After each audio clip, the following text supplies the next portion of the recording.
गैर भाजपा मतलब गैर एनडीए पार्टियां, जो विपक्ष की पार्टियां हैं, सब लोग मिलकर हम लोग इस जंग को जीतेंगे। का जो चुनाव है, उस चुनाव के लिए 16 तारीख का जो चुनाव है, उसके लिए तमाम हमारे विधायक, पार्टी के भी सब सहयोगी, महागठबंधन के सब सहयोगी लोग, और हम लोग इस चुनाव को जीतेंगे। भैया, आप सब लोग जानते हैं कि महागठबंधन की बैठक है और इस बैठक में राज्यसभा का जो चुनाव होने वाला है उस पर विस्तार से चर्चा होगी। रणनीति क्या बनती है उस पर चर्चा होगी। बाकी बिहार में जो हो रहा है वो आप सब लोग देख रहे हैं।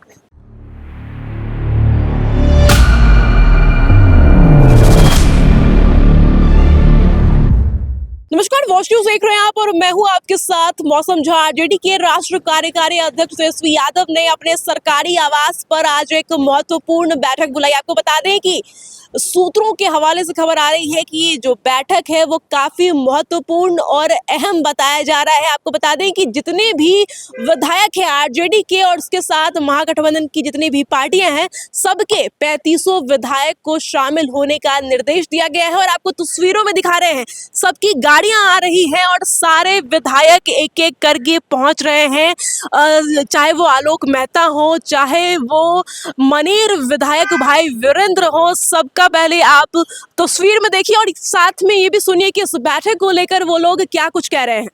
आपस की सॉलिडरिटी, एकजुटता की भावना के तहत यह बैठक है और हम हमारे उम्मीदवार जो हैं वो अपने चुनाव में जीतेंगे। इस बात को सुनिश्चित करने के लिए यह बैठक है। का क्या रुख है? सबका रुख अच्छा है। 41 का कैसे पूरा? अब चलिए, सबका रुख अच्छा है। मतलब अपील कर दी गई है सभी पार्टियां जो गैर भाजपा मतलब गैर एनडीए पार्टियां, जो विपक्ष की पार्टियां हैं, सब लोग मिलकर हम लोग इस जंग को जीतेंगे। बैगाने सादे में अब्दुल्ला दीवाना कह रहे हैं एमआईएम के विधायक तरुण मान कहा है कि हमको न्योता ही नहीं मिला अभी तक, नामांकन कर लिए बिना पूछे ही तो नामांकन कर लिए। चलिए, उस पर बात हो रही है। ये कह रहे हैं और हम उस पर कोई अनावश्यक प्रतिक्रिया व्यक्त नहीं करना चाहते हैं। सब लोगों का है कि अब बारी बारी से बातें हो रही हैं। अब एक ही बार सबसे बात तो हो नहीं पाती है, बारी बारी से बातें हो रही है। उम्मीद नहीं का समर्थन मिलेगा आपको? बिल्कुल बिल्कुल, हमें उम्मीद है। सभी गैर जो कोई भी चाहते हैं कि देश में सांप्रदायिक शक्तियों का को परास्त किया जाए, उस सारे लोगों का समर्थन हमें प्राप्त। ठीक है। देखिए, आज राष्ट्रीय जनता दल विधायक दल की बैठक है। माननीय नेता प्रतिपक्ष और हम सब के भविष्य तेजस्वी प्रसाद यादव जी के नेतृत्व में है और हम लोग बैठक कर रहे हैं। और राज्यसभा का जो चुनाव है, उस चुनाव के लिए 16 तारीख का जो चुनाव है, उसके लिए तमाम हमारे विधायक, पार्टी के भी सब सहयोगी, महागठबंधन के सब सहयोगी लोग, और हम लोग इस चुनाव को जीतेंगे। इस बैठक में महागठबंधन के सभी विधायक मौजूद रहेंगे और निश्चित तौर पे ये सबका विचारधारा एक ही है कि महागठबंधन की ओर से हमारा एक सीट जो माननीय एडी सिंह को प्रत्याशी बनाया गया है, ये अच्छे प्रत्याशी हैं और समाजसेवी हैं, इसलिए हम लोग को पूरा भरोसा है कि ये चुनाव जीत रहे हैं और जीतेंगे। सर, भरपाई कहाँ से होगा? आप लोग की संख्या कम है। अरे संख्या कहाँ कम है? आप बताइए कि संख्या तो हमारे पास पूरा विचारधारा की बात होती है ना। जहाँ विचारधारा है, माननीय लालू प्रसाद यादव जी का विचारधारा, जहाँ जननायक कर्पूरी ठाकुर का विचारधारा, अम्बेडकर जी का विचारधारा, उन विचारों से तो राष्ट्रीय जनता दल लैस है और उन विचारधारा पर हमें भरोसा है कि हम पूरी तरह से जीतने का काम करेंगे। सब लोग, चाहे एएमआई हो, चाहे हमारे बसपा के साथी हो, चाहे हमारा आईपी गुप्ता जी हो, चाहे कांग्रेस हो, सब लोगों का विचारधारा एक ही है कि हमारा महागठबंधन के निश्चित तौर पर सभी लोग आएंगे, पार्टी के विधायक रहेंगे आपके साथ। सभी लोगों को, और उद्देश्य एक ही है कि राज्यसभा का हमारा सीट बन निकलेगा।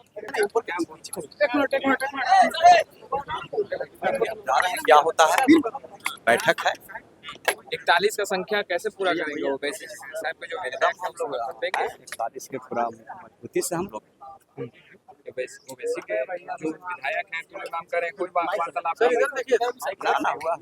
बात हुई है। हाँ हाँ सब हो ओवैसी के पार्टी के जो नेता है सर वो आप लोग के साथ है, बात हो गई है? एकदम है। बसपा का हाँ हाँ हाँ हाँ मिल रहा भैया आप सब लोग जानते हैं कि महागठबंधन की बैठक है और इस बैठक में राज्यसभा का जो चुनाव होने वाला है उस पर विस्तार से चर्चा होगी, रणनीति क्या बनती है उस पर चर्चा होगी। बाकी बिहार में जो हो रहा है वो आप सब लोग देख रहे हैं किस तरह जनमत का अपमान हुआ है बिहार में। नीतीश जी को सामने रख करके वोट लिया गया, उस समय नारा दिया गया चुनाव के समय में कि 25 से 30 फिर से नीतीश, और इसी 26 में ही नीतीश जी को फिनिश करने की तैयारी चल रही है। कहा जा रहा है कि अपनी मर्जी से वो राज्यसभा जा रहे हैं। जो व्यक्ति 20 साल से किसी राज्य का मुख्यमंत्री हो उनको राज्यसभा का अचानक से ललक अगर जगा तो विधानसभा का सत्र हाल में खत्म हुआ उसमें दिखना चाहिए था। विधानसभा के अंदर तो मुख्यमंत्री जी कह रहे थे कि अभी विकास और करना है और ज्यादा काम बिहार के लिए करेंगे, लेकिन उसके ठीक बाद आप सब लोगों ने देखा कि भाजपा ने जदयू को और नीतीश जी को निगलने का काम किया है। जिसके साथ भी भाजपा रही है वैसे ही हुआ है। मुख्यमंत्री को लेकिन एक सीट पर जो फाइट है वो काफी टफ नजर आ रही है संदीप सौरभ जी। देखिए उसमें महागठबंधन जीतेगी क्योंकि और जो दल हैं वो हमारे साथ खड़े हैं। महागठबंधन के साथ बिल्कुल सब लोग, बैठक तो महागठबंधन की है तो महागठबंधन की बैठक होगी, लेकिन हमें लगता है कि AIMIM भी हम लोग के साथ खड़े होंगे, वहाँ उनके भी माननीय विधायक खड़ा होंगे। न्योता दिए ही नहीं तेजस्वी यादव, न्योता दिया, बातचीत सब हुआ है, बातचीत सब हो रहा है। भाजपा के विधायक किया गया है नहीं, आज तो बैठक महागठबंधन की बैठक है तो महागठबंधन के जितने दल हैं वो बैठ के तय करेंगे, बाकी समर्थन हम लोग को और मिलेगा। आपको बता दें कि ये बैठक काफी महत्वपूर्ण बताई जा रही है। वजह है राज्यसभा चुनाव और उससे पहले उसकी नीति और रणनीति तय करने को लेकर ये बैठक काफी अहम मानी जा रही है। और RJD पार्टी सहित महागठबंधन के जितने भी विधायक हैं सारे नेता विधायक यहाँ पर मौजूद है। फिलहाल स्पोर्ट में इतना ही। हमारे साथ वॉच न्यूज पर धन्यवाद।